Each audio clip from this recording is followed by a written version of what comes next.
ओम श्री परमात्मने नमः। जय श्री कृष्ण मित्रों।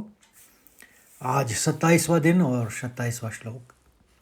प्रसंग यह है कि जब अर्जुन ने अपने इन सभी प्रियजनों को मारने के लिए तैयार देखा तो उनके मन में क्या प्रतिक्रिया हुई, ये श्लोक में बताया गया है। तो सीधे श्लोक में चलते हैं।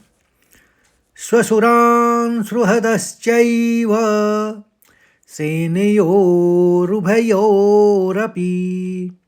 तान् समीक्ष्य स कौन्तेयः सर्वान् बन्धूनवस्थितान्। एक बार और सुनिए। स्वशुरान् सुहृदश्चैव सेनयोरुभयोरपि तान् समीक्ष्य स कौन्तेयः सर्वान् बन्धूनवस्थितान्। आप चरणबद्ध तरीके से इस श्लोक को उच्चारण करना सीखेंगे। पहला शब्द को देखिए। पहले चरण में दो शब्द मिलके बने हैं और चैव मतलब और भी, यानी ससुर, ससुरान और सुहृद, ये दो शब्द हैं। इसमें चैव और जुड़ गया। और दूसरे चरण में देखिए सेनियोर और रुभयोर अपी, यानी दोनों सेनाओं के मध्य में। अभी मतलब बात बताएंगे। अभी पहले आप केवल शब्दों को समझिए। तीसरे चरण में तान समीक्ष्य स कौन्तेयस, और आखिरी चरण का आखिरी शब्द सर्वान बंधून अवस्थितान। ये तीन शब्द हैं, तो इनको जोड़ के ये सर्वान बंधून अवस्थितान बना। अब इसका उच्चारण देखिए। पहला चरण केवल दो आघात हैं, रौ के ऊपर और दौ के ऊपर। तो आप ये दो आघात का मतलब समझ ही गए थे। तो नौ का ध्वनि हल्की सी अन करके आएगी, और ऐसे ही सुहृदश, पहले श निकलेगा फिर चैव निकलेगा। तो पहले चरण को उच्चारित करते हैं। स्वसुरान् सुहृदश्चैव, इतना सा आसान है। दूसरे चरण में सेनयोरुभयोरपि, एक साथ स्वसुरान् सुहृदश्चैव सेनयोरुभयोरपि। तीसरा चरण तीन शब्द तान् समीक्ष्य स कौन्तेयः।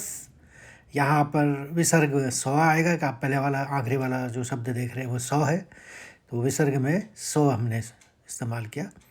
तो तान् समीक्ष्य स कौन्तेयः, और आखिरी चरण देखिए सर्वान, आघात है वो के ऊपर, बौ के ऊपर और वो के ऊपर। तो नौ का दो साउंड निकलेंगे, दो स्वर निकलेंगे, और बंधून में भी दो स्वर निकलेंगे ऐसे ही बन करके, और ऐसे ही वस फिर स्थितान। तो सर्वान बंधून अवस्थितान, वस स्थितान, सर्वान बंधून अवस्थितान, वस स्थितान। अब एक साथ पढ़ने में तान समीक्ष्य स कौन्तेयः सर्वान बंधून अवस्थितान। अब एक साथ श्लोक को सुनिए। स्वसुरान् सुहृदश्चैव सेनयोरुभयोरपि तान् समीक्ष्य स कौन्तेयः सर्वान् बंधून अवस्थितान्। अब इसका शब्दार्थ समझते हैं।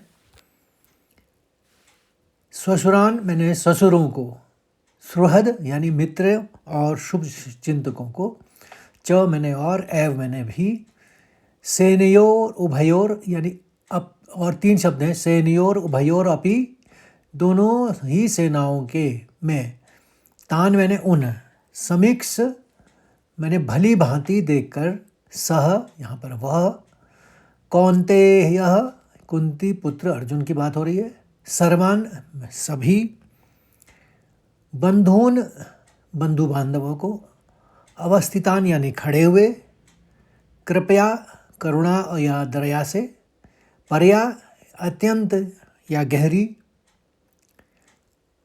आविष्ट मैंने युक्त होकर घिरकर, विषिदन शोक या दुख को कहते हैं, शोक करते हुए, इदम यह, और अब्रवीत मैंने बोले। हिंदी अर्थ हो गया उन दोनों ही सेनाओं में स्थित अपने उन सभी ससुरों, मित्रों और बंधु बांधवों को देखकर वे कुंती पुत्र अर्जुन अत्यंत करुणा से घिर गए और दुखी होते हुए ये वचन बोले। भावार्थ यह है कि यहाँ अर्जुन के लिए कौन्तेय शब्द का प्रयोग हुआ है, जो कि उनकी कोमल भावनाओं को दर्शाता है। अर्जुन जैसे वीर जो कुछ ही देर पहले युद्ध के लिए उतावला था, अब पर्या कृपया यानी अत्यंत दया से भर गया है। उनका साहस अब शोक या विषाद में बदल गया है। यहीं से अर्जुन की वह मानसिक दुविधा शुरू होती है, जिसके समाधान के लिए गीता का उपदेश भगवान कृष्ण द्वारा दिया गया था।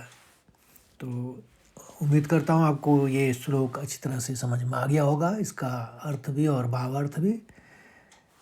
और आपको ये अच्छा लगे तो इसको लाइक करिए, शेयर करिए और इस धार्मिक यात्रा में मेरे साथ बने रहिए।